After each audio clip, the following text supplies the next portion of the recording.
this is John Cola with GrowingYourGreens.com. I have another exciting episode for you coming to you from my backyard vegetable garden. As you can see, I got a beautiful garden this time of year here. It's the springtime, and we're going to answer one very important question for you guys today, and it's a question I get a lot, so this video is going to explain my views on this subject. And once again, that's what they are. They're my views. Is this the way you should definitely do it? Well, I don't know. This is the way that I would do it based on all my growing experience and successful growing experience at that. So the one question we're going to answer today is simply this.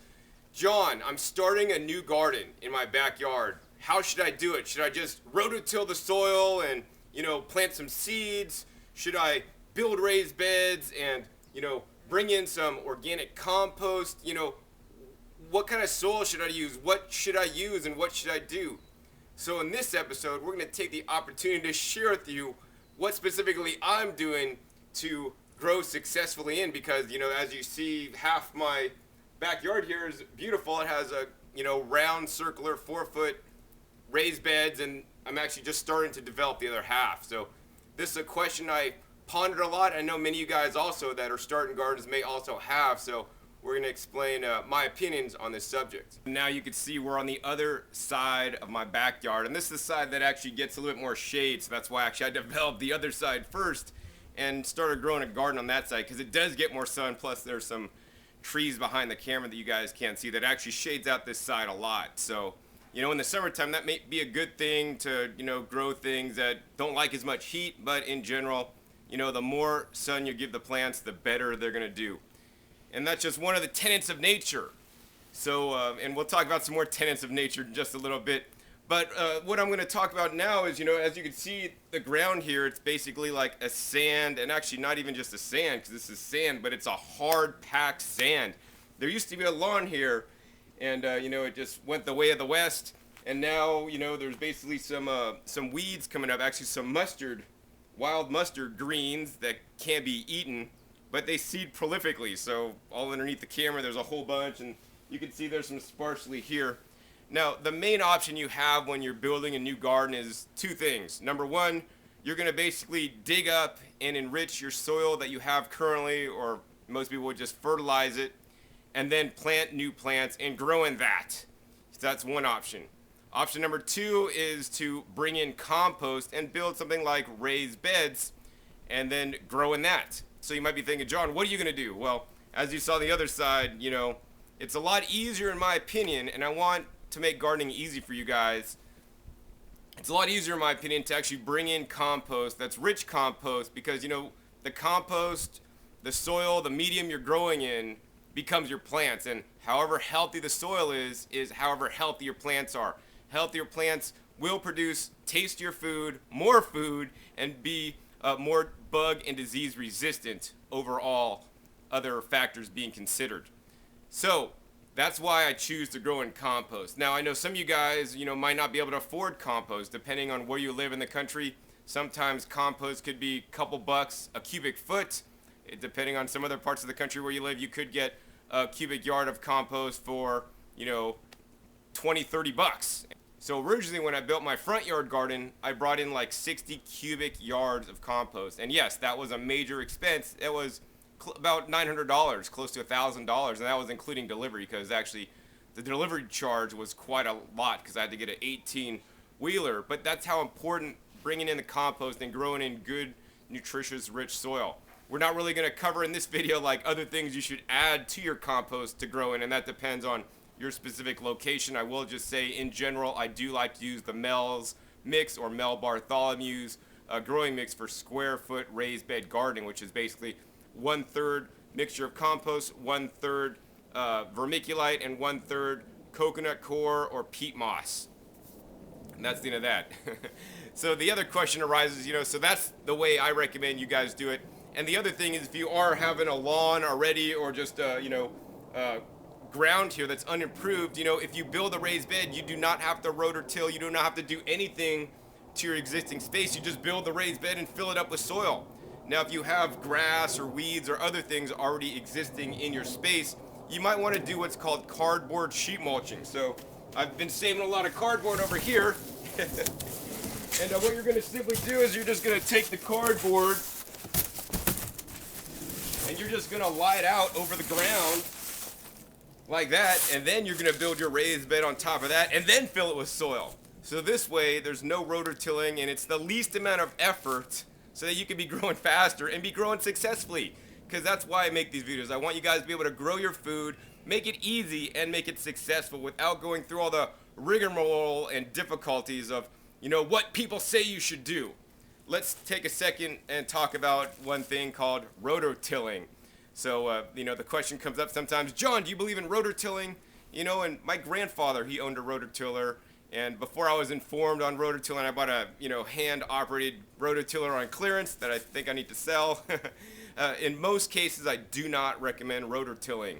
Rototilling disturbs the soil microbiology, and it's just not a good thing. And in conventional agriculture, that's what they do because, the soil's not alive. So it doesn't really matter what they do to it, especially when you're adding chemical fertilizers that also, in my opinion, are not good for the soil, for the microbes, and actually for the growth of the plants or for the planet or for you in general.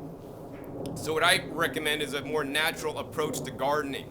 So my natural approach is to rebuild the soil to get it to how it used to be. Now, by bringing in organic compost, you're bringing in a lot of organic matter that can help to do that. But bringing in your own organic compost and filling it in your raised bed, then you're bringing back the microbiology like the soil should be. Another benefit is over time, the cardboard will break down, and over time the compost will actually start to mix with your native soils below and start to rebuild and regenerate that soil as well.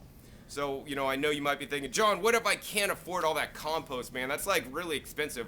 I mean, can I do anything else, or should I just not grow my food and continue to buy my groceries from the grocery store? Well, I say absolutely stop buying your groceries from the grocery store and start growing however you can with whatever resources you have. So another way to do it, if you did want to just grow in the soil, what I would recommend, and you're not going to bring in a whole bunch of compost, is to do what's called double digging. Double digging is made popular by John Jevons, who started a bio-intensive gardening method. And basically you're just going to dig a trench, and you're going to take the dirt out of the trench, put it in like a wheelbarrow, and then you're going to dig that to about, yay deep, as big as a shovel head. You're going to dig that part out. Then you're going to dig again and loosen up the soil, uncompact it, because soil compaction is one of the biggest challenges with growing plants successfully. And that's why, once again, I like the raised beds, because you're filling it with soil and you're not stomping it down, because the plant roots grow not through the soil, but through the air spaces between the soil. And if you have really hard, compacted soil, it makes it more challenging for, roots to grow through and especially get the nutrients it needs to absorb. So back to double digging. So with double digging, what you're going to do is you're going to, take a shovel, you're going to dig a trench, about yay big and about yay deep, and you're going to dig it out. That's step one. Step two is you're going to go down about another shovel worth and loosen up the soil. Just dig it, but don't remove it from the trench. And then you're going to dig another bed. So you're going to dig another row, and the row that you're undigging there, that soil off the top is going to go in to your first bed to fill up the top. Then once you got that dug out, then you're going to go ahead and dig that down and loosen the soil. And then in the second row, you're going to put the soil from the first row in. Now, if you're not doing 2 rows, that's all right. Just dig half your first row and then use the soil from the first row in a wheelbarrow, and then dig the second half of your row. And then what you're going to do, in my opinion, which is the best thing to do, is to add compost and other soil nutrients. So you could get away with less compost if doing this method. And then you could also, you're going to need to add things like the soil biologics. So you want to add the trace minerals and microbes. I like to use the azomite rock dust at present time. I like to use things like the mycorrhiza and the beneficial fungi and beneficial microbes in the soil. One of the easiest ways to get that is through the Boogie Brew compost tea, because that has a whole host of different microbiology in there, which then you will actually culture in your house with an air bubbler in a bucket to even create more. Then you're going to spray that on your soil and even foliar feed it onto your plants so that your plants can dance. But another thing, if you're doing a lot of space, double digging can be a lot of work. I mean, you got to dig out each thing, and you probably couldn't pay me enough money to sit here in my backyard and double dig this soil, because this stuff, let me tell you, it is very, very, very, very hard. That's why I'd rather spend and invest the money to bring the compost in and build raised beds on top instead of double dig it.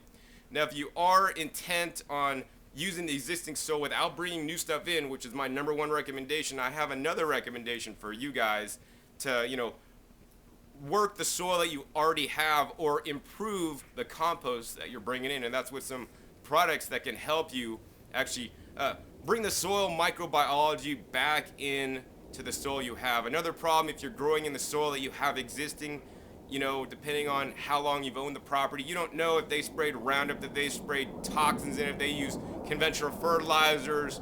You don't know if it has lead paint contamination from your house that's really old. You don't know if they were doing drugs in the back of New York City in an apartment complex and they're disposing of all their drug needles in the ground. So, that's yet another reason why I like just to, layer off the cardboard, build a raised bed, and then you don't have to worry about the soil.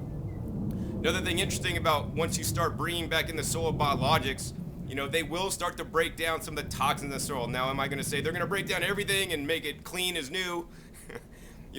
Probably over time they can, but in general, that's why I like to build on top instead of build or grow in the existing soil. So next, let's get into some products that can help you increase the soil microbiology, help clean out your soil and also make your growing experience much better, especially if you don't want to bring in, a whole ton of compost. As you guys just heard, I'm going to bring in the compost, and as you can see, here's the compost actually that I got to use in my garden here. Now, I wish this compost was a little bit better quality in my opinion, and I know some of you guys might be thinking, John, how can you tell the quality of the compost? Well, if I pick this stuff up, to me this looks like sand and it doesn't quite look like it's fully alive. So the quality of your compost can vary widely from something that looks like sand, not fully alive. Compost to me is like dark, rich, black. Smell it, it smells kind of earthy, like you picked up soil from the forest. This is just, in my opinion, not so high quality. It's almost like a blend of like the native desert soil and maybe some compost that's well broken down. So for that reason, I can't wait to my own compost to be done and ready so I can start adding that back into the soil, because this stuff's not totally alive. Now, from this end of the spectrum, from being like grainy like sand compost, then you could have the other end where it's more like a mulch and not fully broken down. You could see big chunks of, bark and leaves and things not fully done. So you want somewhere in the middle. You don't want it fully barky, and a lot of the compost that I have seen at like the big box stores, in my opinion, it's not fully broken down. It needs to be broken down further, and there's a lot of still wood chips in there that's not optimal. So, I don't know where you guys live, but it's always prudent to do the best you can and, research and check out local landscape supply houses, local nurseries, even big box stores, and source the best compost, the most natural and organic compost you can, because it's definitely going to make a difference. And I have seen the backyard garden here, suffer due to the fact that my compost is just not as rich as some of the stuff that I've used in my front yard garden. So that's kind of sad. So in any case, I need to improve it. So whether you're using your native soils or maybe a compost that's not so rich like this, one of the easy things you can do is bring in the microbiology. Now you might be thinking, John, how do I bring in the microbiology? Well, you could make your own compost and add it to it. You could make your own composted wood chips in a slow, no heat method to bring in the fungal aspects, and the of course the regular composting is going to bring in the bacteria. That's the high heat composting, and combine those together. You could also buy the products that do that, but this can get challenging, to source everything from all over. So I like this company that I found called John and Bob's. They have this little kit here. This kit treats 1,000 square feet of garden space. So that I find is a good treatment for a standard garden. And they do make larger kits, and you could also buy each of these individual components in bulk.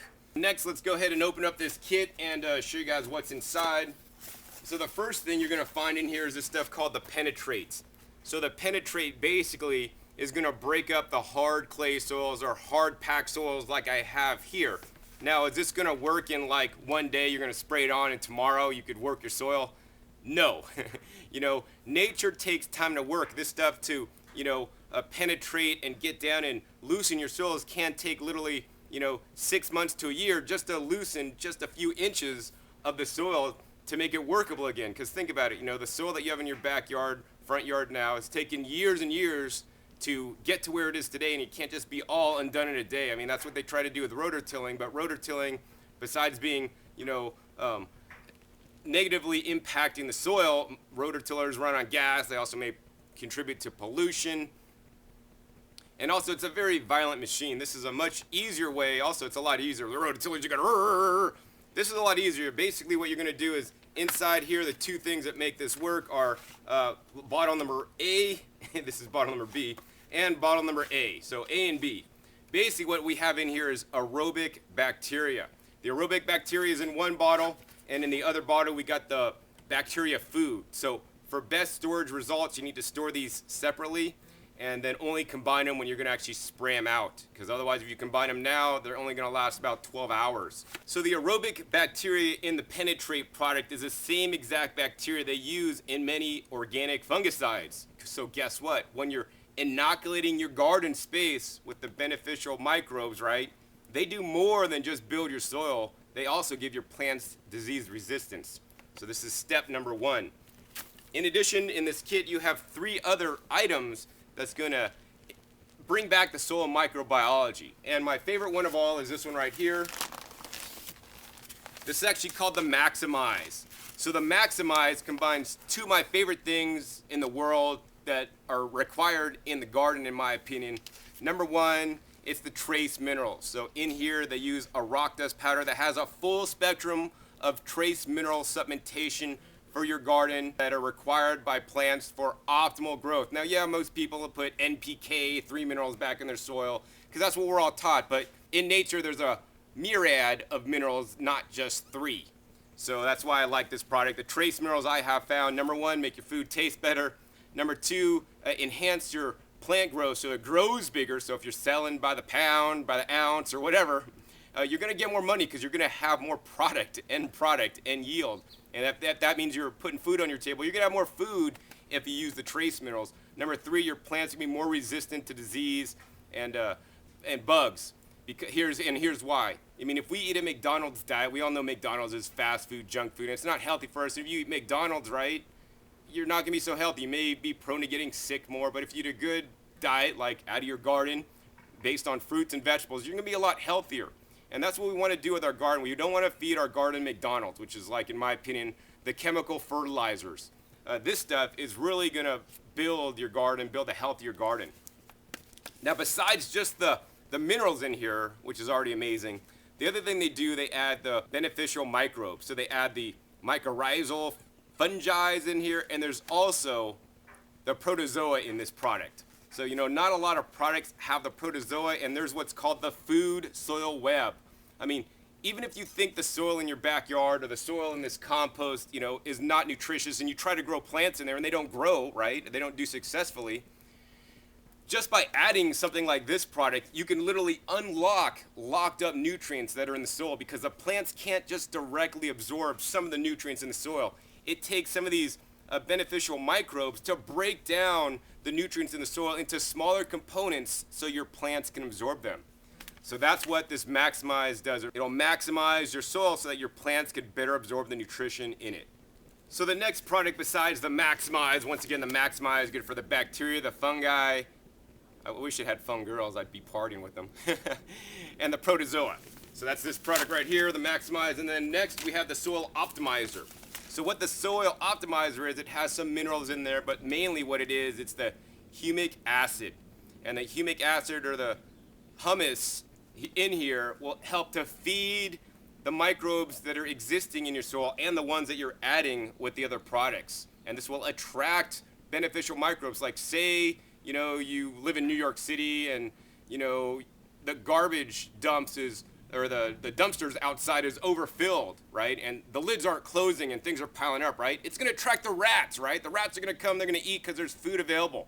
You know, in your current soil, the microbes are not gonna be there because there's nothing for them to eat. Now, if you add this stuff, it's gonna foster the bacterial growth and the growth of the microbes that you've already added with the other products, but it's also gonna attract new ones, and they're gonna multiply and replicate. And the more microbes you have in your soil, the more they're gonna digest the large particles of the compost that your plants can't digest and make it more bioavailable. So you're literally gonna grow your own nutrients in your soil by adding the bacteria and the microorganisms in the soil. That's what the whole principles of the food soil web is about. You know, I'm not gonna really go into that in this video, but if you want a good video about that, check my past videos where I talk about growing gigantic pumpkins. And you know, that video specifically goes into that. So that's why I like the soil optimized. So the last component of the kit here is this guy right here, and you get a nice large bag of this stuff because this stuff is very important. Man, it's heavy. This is a natural fertilizer that's a 7-2-1. Now, one of the tricks about fertilizers that I'll share with you really quick, how can you tell if any fertilizer is natural or not? Now, when I mean natural, I mean derived from something natural and not a chemical, you know, like a petroleum-based fertilizer. Basically, what you want to look for is all natural fertilizers in general will be under 10-10-10. If it's over 10-10-10, like 30-25, then it's from chemicals. So I want you guys to use the natural fertilizers. So that's one way to easily look at it. But then also, every time you buy a fertilizer, you want to check the ingredients and find out what it's made from. It's very important because if you're doing all this work to increase your microbes, if you put some chemical fertilizers on it, it could destroy all the work you've done. In addition, another thing that's very important to remember is, you know, once you're doing all this work to increase your soil microbiology, you don't want to put things on it that's going to kill it, such as the chemical fertilizers, but also the chemicals in your water. So most city municipalities add things like chlorine to the water, which is there so that we don't get sick and there's no waterborne outbreaks of Giardia or Cryptosporidium. But this can also have a negative impact on your soil microbiology. So for that reason, I recommend you guys get a water filter and check my past episodes for a good deal on a water filter for your garden. While this is from plant sources, you can't just take some chopped up vegetables or chopped up leaves and put it in your garden, right? Because that's not gonna be so effective. Actually, it's probably gonna attract wildlife and other creatures that are gonna basically break that down and make it available to your plants. And that's why I recommend you guys have a compost pile. You know, compost pile or worm bin to break down your food scraps, your yard and garden clippings to a form that's more assimilable by the plants. And that's what they've done here. They've taken plant source materials and broken this down to make it bioavailable to your plants, and they put it in a bag. So this product, what it's gonna do, it's gonna nourish your plants, encourage the microorganism growth, plus it can also be helpful to reduce the soil pH, because many people may have problems with high soil pH. In addition, it's also gonna help with the nematodes, the bad nematodes in your soil. And I mean, once again, if we work in balance with nature, right? If you go into the forest, there's not an overabundance of the bad nematodes in there because there's the good nematodes to kick those guys' asses. I mean, if you think about it, one of the things that we're first exposed to as we come out of the mother's womb in a standard vaginal birth is the mother's birth canal, and we get inoculated with beneficial microbes. So beneficial microbes are all around us. One of the things is we're actually made up of more microbes than human cells. And you know, that's how it should be in our gardens as well. We want to build the soil microbiology all the ways we can, and that's why I like the John and Bob's products. So they give you 4 simple products so that you can do just that. So, you know, I'm gonna fill up my raised beds that I'm making with the compost because that's what I agree with, and that's what I got. I got this stuff actually for free because I rescued it from my friend's garden that was moving, but it looks kind of spent to me and doesn't look super rich like some of the compost I'm used to getting. So I'm gonna inoculate it with this stuff to bring it back to life, to put life in the soil, to put this microorganisms in this soil so that they can break down the soil even further to make it nutrients that my plants can absorb. So that's my pretty much philosophy on if you should rototill, you know, what you should add to your garden, if you should grow in the existing soil or not, and I hope it has been helpful for you. One of the things I do want to mention before I go is that I have negotiated special pricing for you guys on the John and Bob stuff. I really truly believe in this stuff so much that I talked to them and got a special deal for you guys. If you guys order this kit, which is currently $79.99, it treats 1,000 square feet, and you could order, you know, the items separately if you'd like.